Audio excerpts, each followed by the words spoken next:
Hey guys, welcome to another video. For this one, we will be riding our motorcycle to Photo Mines in Masinloc, Zambales. I left Manila at around 10 a.m. in the morning and then arrived at Photo Mines during the night time.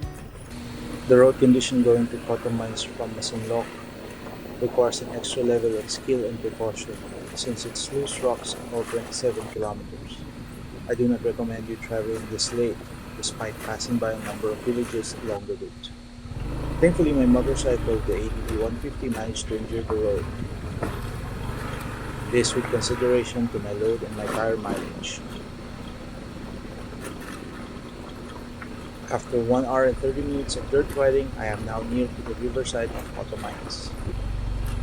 Now entering the famed gate of Photo Mines with no guard or caretaker meeting me. I was camping during the weekday, so there's not much people around the site. It took me around 10 minutes to look for a pitching area, but found only a few spots that are favorably flat. After riding for about 1 hour and 30 minutes, I realized that it was wise of me to bring along food going inside the trail, since I don't have the time and strength to actually prepare dinner from ground up. It was also difficult of me to find a suitable spot for pitching my tent, but I managed to do so knowing that this was the only option that I have. Anyway, it's time to rest and we'll see you Photo Mines in the morning.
Mhm.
Ah!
Wow!